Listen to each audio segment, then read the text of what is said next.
거리 11m, 골키퍼 반응 시간 0.25초에서 0.35초, 반응에 의한 다이빙 시간 0.5초에서 0.6초, 공이 골라인을 통과하는 시간 0.33초.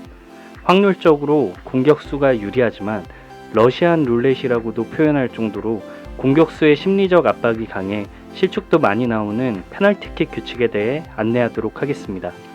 여러분, 혹시 축구 대회에 참여해서 페널티킥을 차보신 경험이 있으신가요?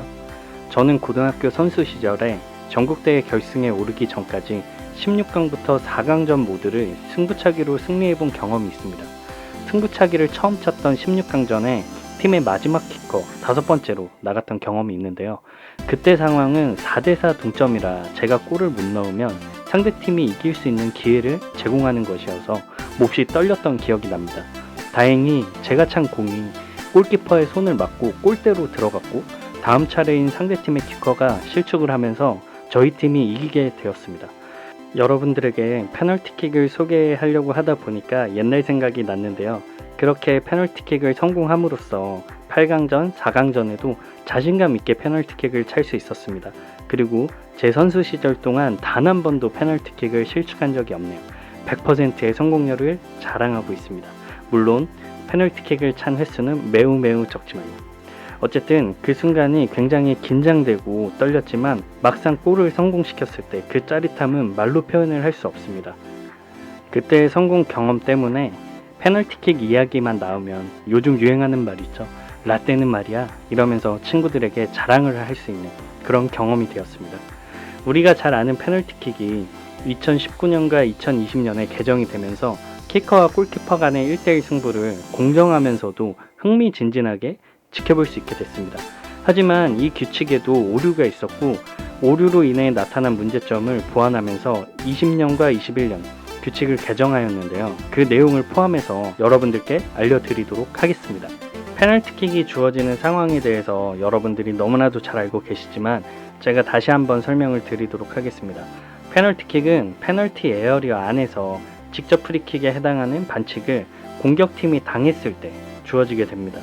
페널티킥을 찰 때는 볼은 페널티 마크 위에 정확하게 정지되어 있어야 하고 골포스트와 크로스바 그리고 골네트도 움직여서는 안 됩니다. 또한 골키퍼는 볼이 킥이 될 때까지 골포스트 사이에 골라인 위에 있어야 되고 골포스트나 크로스바, 골네트를 건드려서도 안 됩니다. 그리고 정말 중요한 규칙이죠. 킥이 되는 순간까지 골키퍼의 한 발은 골라인에 닿아 있거나 그 선과 동일선상 위치에 있어야 합니다. 이 마지막에 바뀐 규칙 때문에 U20 월드컵을 봤을 때 골키퍼들이 페널티킥 때 반칙을 엄청 많이 범했습니다. 그리고 키커가 페널티킥을 찰 때 다른 선수들을 보셨죠? 다른 선수들의 위치가 어디 있었죠? 페널티 에어리어 밖에 있었습니다. 키커가 공을 찬 이후에야 그 선수들이 페널티 에어리어 안으로 들어올 수가 있습니다. 페널티킥을 차는 선수는 반드시 공을 앞으로 차야 됩니다. 볼을 앞으로 찬다는 전제하에 발 뒤꿈치로 차는 행위도 인정을 합니다. 하지만 상대팀 골키퍼에게 굴욕감을 줄 수 있는 행동이어서 축구 팬으로서는 그다지 보고 싶지 않은 장면 중에 하나입니다. 여기까지 설명드린 내용은 여러분들도 잘 아실 거라고 생각을 하고 있습니다. 하지만 지금 설명드릴 내용은 페널티킥을 찰 때 발생하는 반칙에 대해서 제가 여러분들께 안내를 해보고자 합니다. 표를 보시면서 설명을 드려보도록 할게요. 공격수가 침범하는 경우가 있는데 이 경우는 어떤 경우냐면 페널티킥을 동료가 차려고 할 때 공격수가 페널티 에어리어 안으로 들어오는 상황을 말하는 겁니다. 이럴 경우에는 공격수가 동료팀 선수가 킥을 해서 득점이 되었다면 페널티킥을 다시 차게 되고 득점이 되지 않았다면 인플레이가 적용되면서 간접 프리킥이 상대팀 수비수에게 주어지게 됩니다.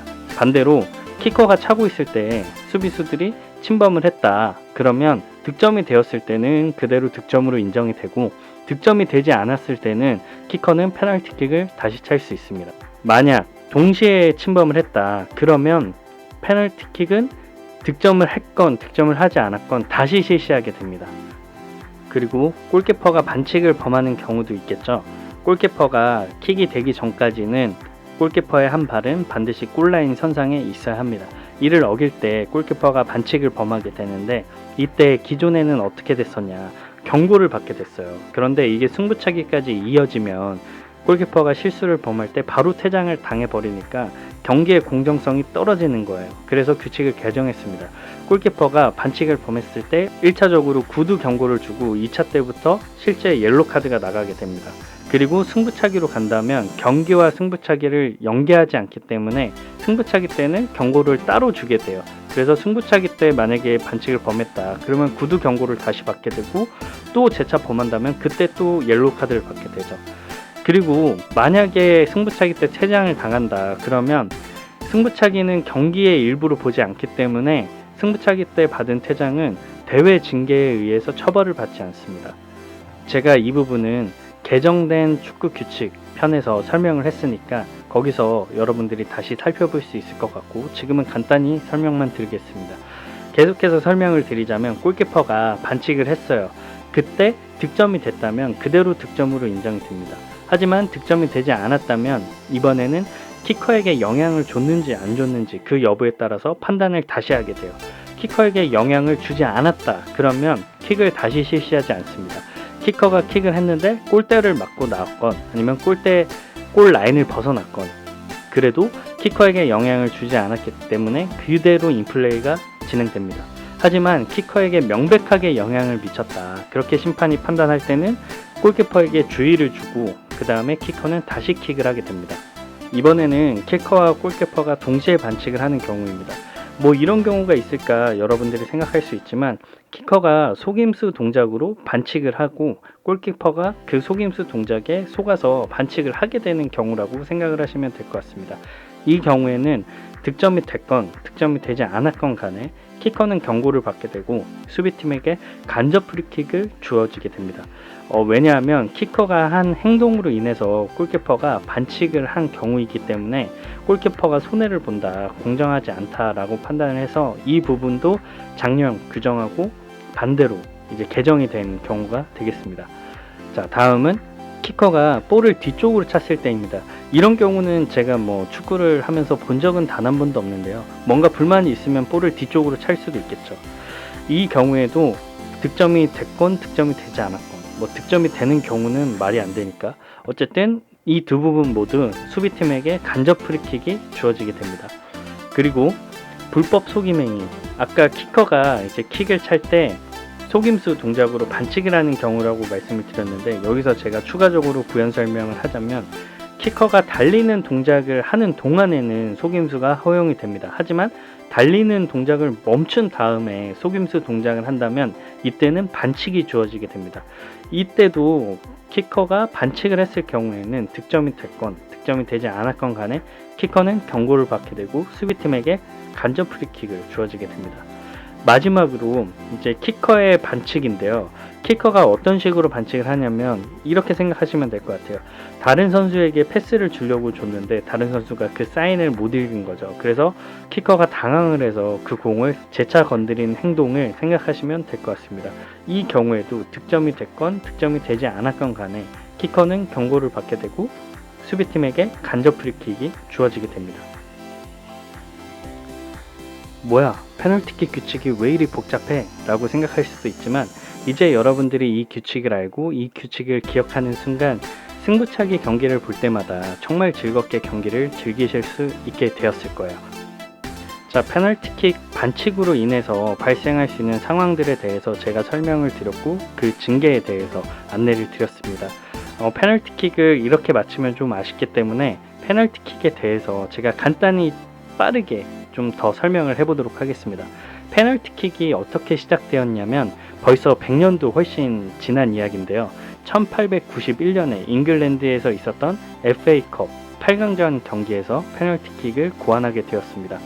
준중 결승전에서 노츠 카운티와 스토크와의 경기가 있었는데, 노츠 카운티 수비수 선수가 골이 거의 들어갈 법한 공을 손으로 쳐낸 거예요. 그래서 스토크 팀의 프리킥 상황이었는데 골대에 너무 가까워가지고 그 공을 골키퍼가 쳐냈던 거죠. 그 장면을 본 영국 축구협회가 다른 방법을 고안해야겠다라고 생각을 하면서 페널티킥이 처음으로 만들어지게 되었습니다. 우리가 아는 승부차기의 경우에는 역사가 그렇게 길지가 않아요. 1970년대에 들어서서 처음으로 승부차기가 도입이 되었는데 유럽 축구연맹이 먼저 도입을 했고 국제축구연맹은 1976년이 되어서야 승부차기 제도를 도입하게 되었습니다. 만약에 5명이 승부차기를 다 찼을 경우에 그 다음은 어떻게 될까요? 그 다음은 서든데스 방식이 적용이 됩니다. 이게 뭐냐면 한 팀이 한 점 이상으로 앞설 때까지 계속 승부차기를 하는 거예요. 그러니까 누군가는 골을 못 넣고 누군가가 골을 넣어서 1대0으로 끝날 때까지 경기를 계속 이어나가는 거죠. 자, 오늘 수업은 여기서 마치도록 하겠습니다. 제가 파넨카킥과 페널티킥 성공률이 높은 선수들을 좀 소개하고 싶었는데 시간이 길어진 관계로 이 내용들은 알쓸 신축 내용에 포함시켜서 다음에 안내하도록 하겠습니다. 오늘도 너무너무 수고하셨습니다. 감사합니다.